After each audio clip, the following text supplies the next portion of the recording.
Hello, my name is Julia. Hi, my name is Christina, and today we're going to be discussing about the misogynistic views. Yes, and for doing this, we decided to choose a scrapbook. We're both really creative, so we enjoy having more creative aspects in our projects. So sometimes that's difficult, especially when we're doing presentations. So it's nice that we were given this opportunity. And I love, personally, learning information and being able to just express it in like a creative way. It is much better, and I think we have a better time when we're doing something more creative, and I think the effort is more there. So that's why we decided to choose the scrapbook, and our topic was misogyny, as Christina was saying. We're both women, so we've been to clubs and we've been in certain scenarios, especially with her brother, Yes. where misogyny has been very present, which is not very nice, especially for bigger women. We do receive more hate. So, yeah. Christina, could you tell us about the gaps it fills? Yes, so for me, the gaps it filled were more of, it could be a way of venting, it could be a way of being able to express emotions, but also influence others to maybe feel the emotions that were put into our scrapbook so that other people know that there are worldwide experiences and that there's lots of misogyny that goes on in the world that maybe is overlooked and things like that. Yeah. So the main people that it will support is obviously women. More people will be able to understand their viewpoints on this. And also, we've put a lot of quotes in this book. So more people will understand how women feel when people say these things, because a lot of the time it goes overlooked, obviously, as Christina was saying. So it's important for us to kind of view the information instead of just being told to us. So it does support women. It can also support men in growing their knowledge on what's happening, especially politically in our world. So, yeah.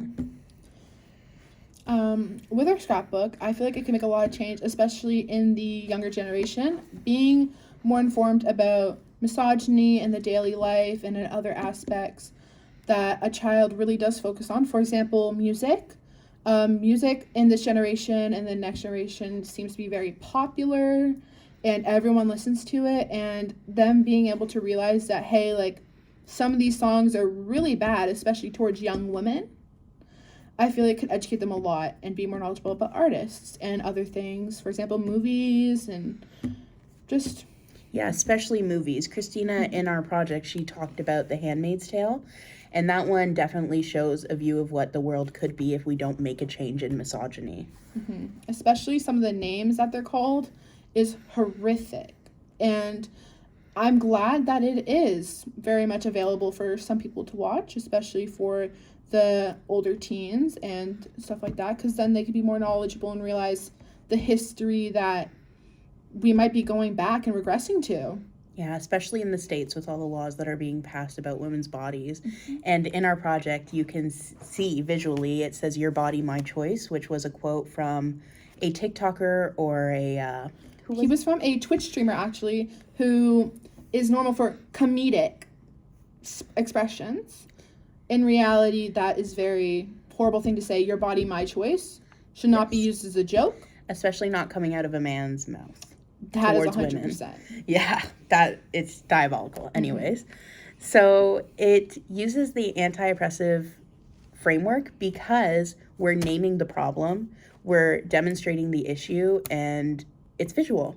So we can see it. And on the back, where we have our biography, we have lived experience, which can definitely help support our points. And yeah, we're putting our own perspective in there. We're really sharing our thoughts. Yeah, and because we put politicians in there, we're reflecting the views of our, like, power and the people who run us, and exactly. who are leaders and supposedly supposed to be good for us and help us, when in reality they're just destroying everything. Mm-hmm. Some of the strengths with our assignment that we realized is that it can be very informational. It is visual, which sometimes can especially help people who might be visual learners and things like that. Like us. Like us, yes. I'm a very big visual learner. But some weaknesses could be that it is sometimes hard to spread the word in the aspect of a scrapbook, especially if it's not replicated and posted multiple times. For sure. We can't really throw this thing around. It Yeah. might get ruined, and obviously there's no real hardcover. We'll show it to you at the end. So Yes. So this is our scrapbook. The the misogynistic cover view. page. Yes.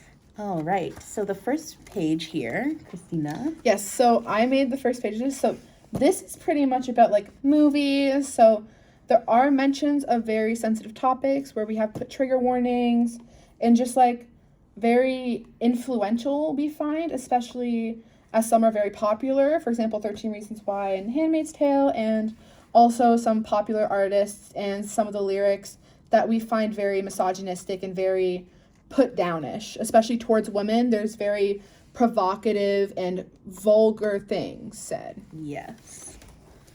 Yes. This is so some stereotypical woman jobs. So we have nursing, childcare, vet techs, sex workers, strippers, things like that. We find that especially with sex workers and strippers is a very big thing because it has become popular.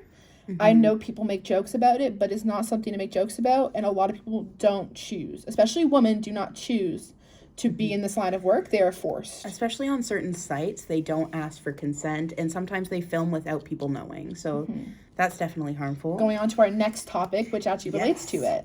We have everyday misogyny. So it's just common quotes and things that a lot of people will say to women. Also, like, your body, my choice, man up. Decided to make those ones a little more present. And then on this side, we have the Bible. So things that are said in the Bible that may portray women in a horrible way, such as Adam and Eve. That's a huge example. On this side, we've done a word search with a bunch of words that we find relate to misogyny as a topic. On this one, we've got politicians. So Donald Trump, some other politicians there. Obviously, Donald Trump is well known for saying grab him by the pussy, which is Yes, very not inappropriate. Good. Yep. On this last page, we put feminists. So we had a little bit of positivity in our scrapbook. And it says fuck misogyny. Because fuck misogyny. Exactly. Oh, and then the final page is our biography. So we got a picture of us and then a little note about writers. Mm-hmm. Yeah, so Thank you for thank you for listening. watching. Thank you for watching.